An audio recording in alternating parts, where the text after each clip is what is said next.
அங்கே ஒரு வயசானவர் நின்றுக்கிட்டு இருந்தார்.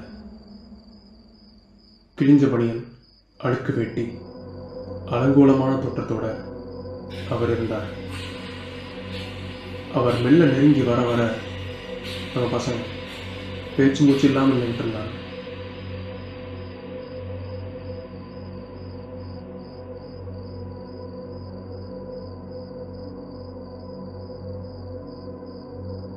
அந்த உருவம், அது நாம் அந்த கட்டிடத்தில் பார்த்த அதே உருவம் தானே அபிமன்யுவுக்கு நல்லா புரிஞ்சுது.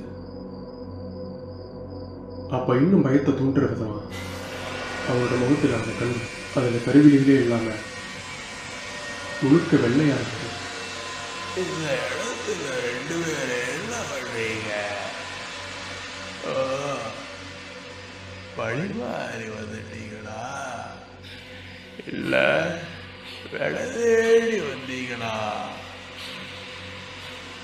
நீங்க தேடுற வேலைக்கு வேலை ரொம்ப அதிகம். நீங்கள சீவனை பறி கொடுக்காத பத்திரமா ஊடு போய் சேர்ந்துருங்க.